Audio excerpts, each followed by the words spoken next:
କନ୍ଧମାଳ କବି ସ୍ୱପ୍ନ କୁମାର ତ୍ରିପାଠୀଙ୍କ ସ୍ମୃତି ରଚନା ଅଫେରା ରାଇଜ ସ୍ମୃତି ପଥିକ। ଜୀବନ୍ତ ଅଭିନୟ ଚଳଚ୍ଚିତ୍ରଧାରେ ଏମାନବ ବାହେ ଲୁହ, ଅଭିନୟ ସରେ ମୋ ବନ୍ଧୁ ବିଦାୟ, ଆହା ପ୍ରାଣେ ବାହେ ସୁଅ। ହେ ବନ୍ଧୁ ଉତ୍ତମ ଚରିତ୍ର, ଉତ୍ତମରେ ଗଲ ରହି, ଚକ୍ଷୁ ପରଦାରେ ଚଳଚ୍ଚିତ୍ର ନାଚେ ଫେରିଗଲ ତୁମେ କହି। ଅଫେରା ରାଇଜେ ପଥ ଚଢ଼ିଗଲ, ଏବେ ବନ୍ଧୁ ତୁମେ ସ୍ମୃତି, ତୁମରି ସ୍ମୃତି ଏବେ କିମ୍ବଦନ୍ତୀ, ଓଡ଼ିଆ ବାହିବ ପ୍ରୀତି।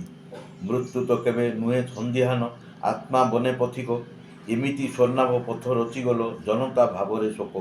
ହେ ଅଭୁଲା ଅତିଥି ମାନବ ସମ୍ପଦ, ଅକ୍ଷୟ ତୁମ ଜୀବନ, ପବିତ୍ର ଆତ୍ମାଟେ ଲଭିଥିଲ ବନ୍ଧୁ, ମୁକ୍ତିରେ ବାହୁ ମନ।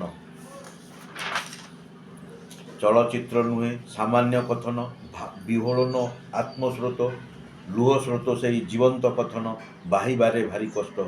ଦେଖିବା ମଣିଷ ଭାବ ବିହୋଳନ, ଅଶ୍ରୁକୁ ବି ବାହିଦିଏ, ନାୟକ ନାୟିକା ଜୀବନ କଥନ ଅସହାୟ ବନିଥାଏ। ସମୟର ସ୍ରୋତ ଚଞ୍ଚଳ ଗତି, ସରିଯାଏ ତୁମ ଦିନ, ଅଜଣା ରାଇଜ କବିଟିଏ ତୁମେ, ଚକ୍ଷୁରେ ବାହେ ଧ୍ୟାନ। ଫୁଲବାଣୀ କବି ସବୁଜ ଚକ୍ଷୁଟା, ସବୁ ଜିମା ନେଇ ଯିଏ, ପାହାଡ଼ ପର୍ବତ ଧାର ବକ୍ଷରୁ ଅଶ୍ରୁ ଝରଣା ବୁହାଏ।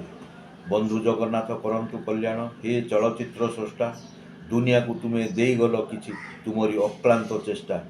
ଏଇ କବି ଚକ୍ଷୁ ନିତ୍ୟ ସବୁଜିମା, ଅମର କଥନ ବାହେ, ସ୍ମୃତି ଜନଙ୍କର ଉପାସନା କରେ ତୁମେ, ବନ୍ଧୁ ତୁମେ ଓଡ଼ିଆ ବାନ୍ଧବଟିଏ।